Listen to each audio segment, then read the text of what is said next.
Hey YouTube, Satoshi Matrix here, bringing you part 4 of the Retro Duo Portable review. In this part, I'll be showing you some user-requested games that people have asked me if they run on the Retro Duo Portable. So after that, I'll give my final thoughts, so check it out. First, the Super Power Pack. Let's boot up a random game. How about Sailor Moon, the Japanese version, the Japanese beat-em-up, based on the Bushido anime from the early 90s.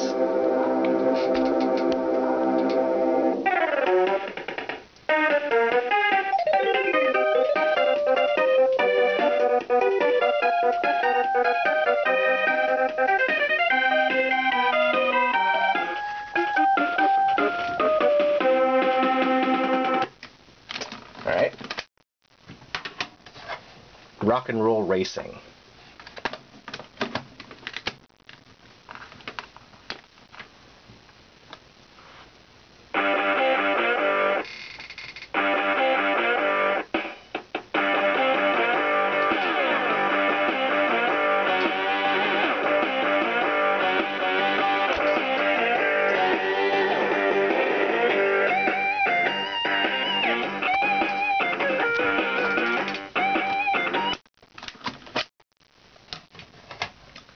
Super Ghouls and Ghosts.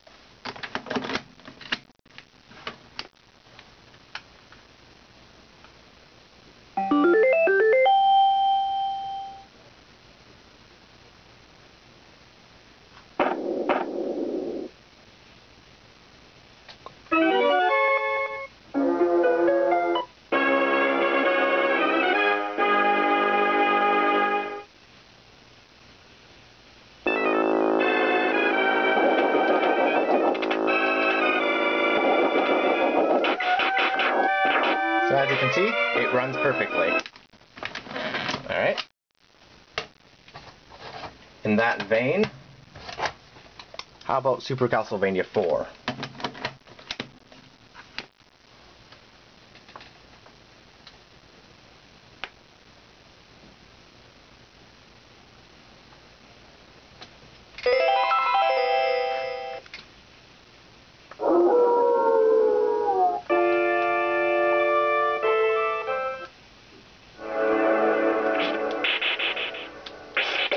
Obviously, this game runs perfectly, so let's move on.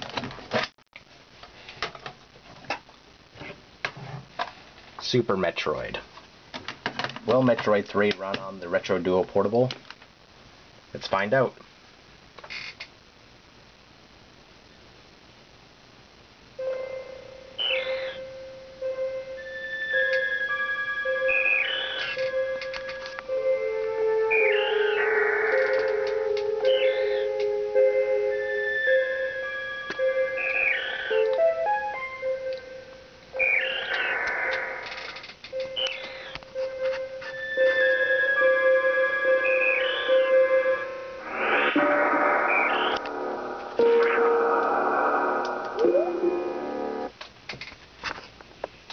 The last Metroid is in captivity.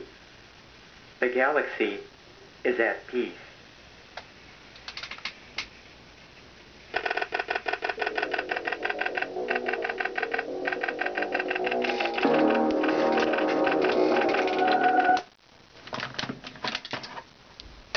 How about Earthbound?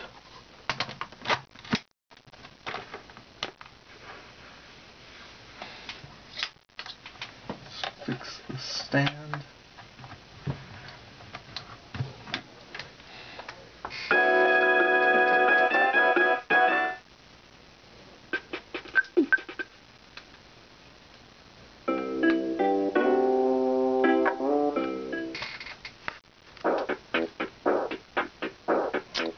Will Earthbound trigger the anti-piracy measures that were put into the game to prevent it from running on third-party consoles and copies of the game?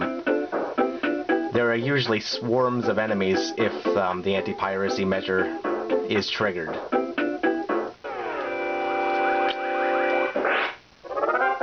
As you can see, I've only run into a standard enemy that was the standard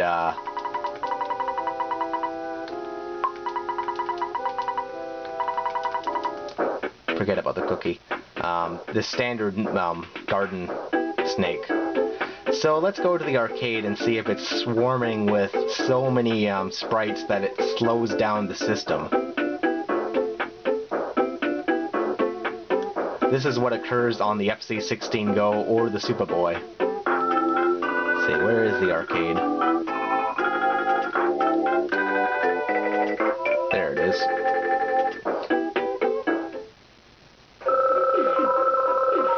There's 2 sprites. And as you can see, no it doesn't. There are not so many sprites that the game freezes. So Earthbound, thumbs up. It runs on the Retro Duo Portable just as it would on a real Super Nintendo. Alright. Next, Star Fox 2. This is a reproduction copy of a really awesome game that was never released. This is the game that became Star Fox 64, more or less.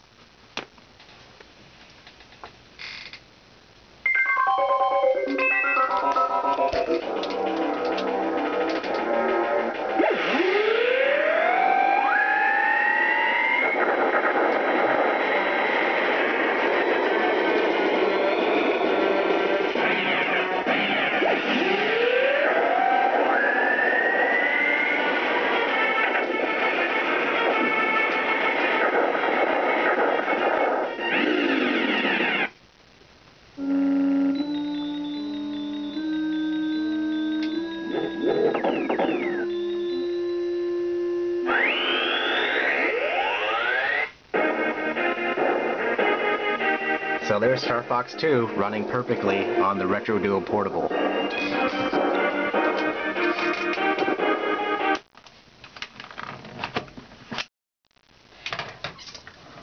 And once again, just to prove that I didn't edit the video somehow, here is Mario RPG. This is the made in Mexico version, the version 1.1 that does not run on other clone consoles. This will not run on the Superboy, it will not run on the FC16 Go. It won't even run on the standard Retro Duo. So, will it run on the Retro Duo Portable? Well, if you remember the previous part 2, you know the answer already, but again, I'll prove it.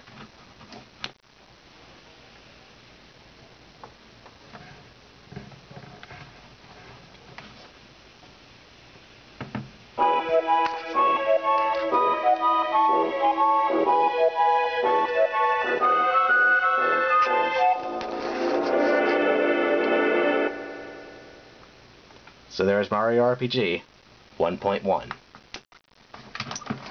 That also means that other SA1 late Super Nintendo games should also run on the system. I don't have any of those, like Kirby Superstar, for instance, but they should run. Other people have asked me, what about Famicom games? So what I've done is I've taken the retro port, I've put in a 72 to 60 pin adapter into it. I put a little ribbon so I can get it out. And let's try out Atlantis no Danzo. This is one of the most famous Famicom games out there, made by Sunsoft in their early days. Very, very enjoyable game. Let's plug that in and see how the Famicom, see how the Famiclone NOAC runs it.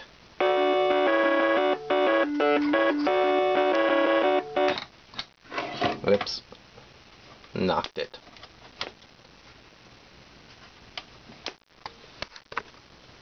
Let's do that again.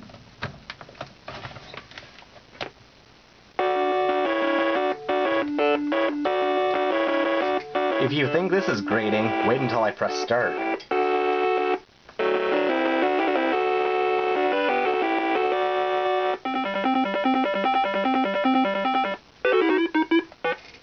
Pretty much.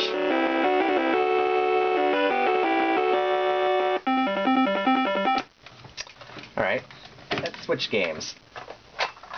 How about pirated carts?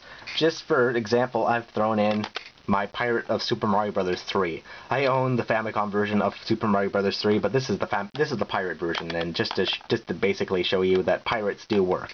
This is S.M.B.3, or according to its title screen. I love its amusing title screen.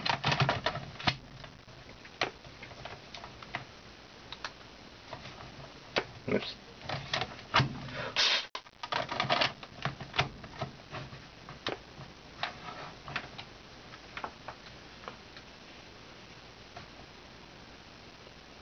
This game is called 3. Just 3. That's all.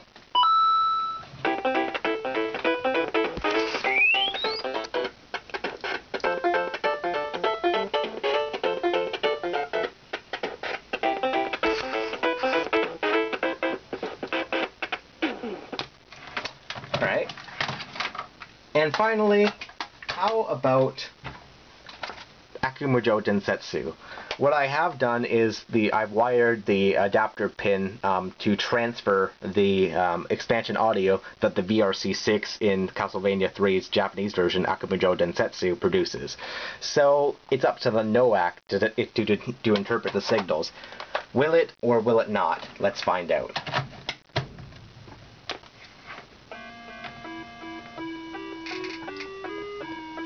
This is apparently what it thinks of VRC6 audio.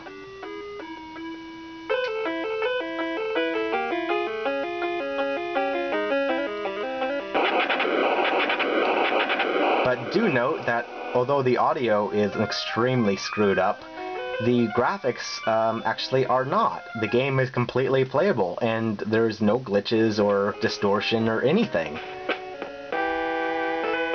The colors are not off. There's no slowdown. It's entirely playable. It just sounds like ass.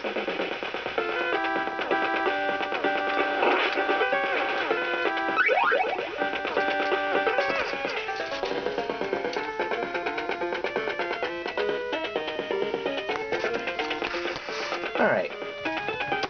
So enough of that. Let's give you my final impressions of the Retro Duo Portable.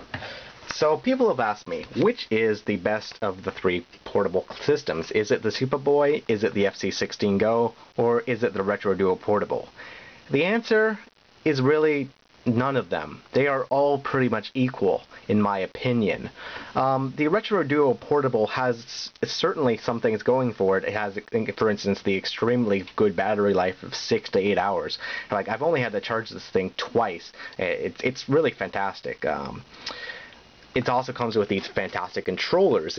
I just can't say enough good things about these controllers. They are shaped like a Sega Saturn controller, but they have the button layouts of a Super Nintendo controller. Same wonderful D-pad as a Super Nintendo would. Like, this does not feel like a cheap D-pad. It's fantastic.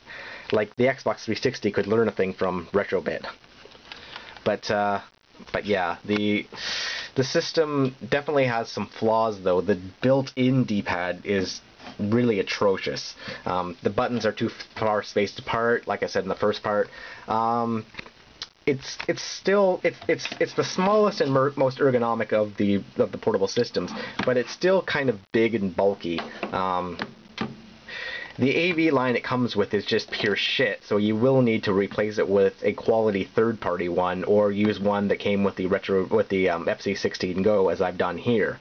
Other than that, yeah, this little dongle thing is a little bit weird, but you know, you eventually get used to it.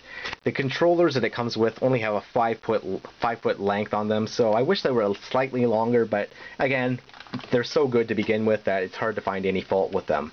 But yeah, is the system necessarily better than the FC16 Go or the Superboy? Well, that's really up to you. It depends on how much you want these controllers, which, like again, I say are the best part of the system, and how much the Famiclone RetroPort matters to you.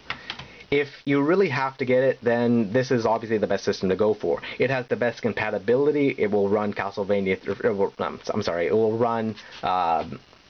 It will run the Power Pack. It will run the Super Mario RPG and other SA1 games, and the NES support is fairly good, but it will not run certain games like Dragon Warrior 1 and Castlevania 3. So yeah, that'll be it for now. So thanks for watching, guys. I appreciate all the views.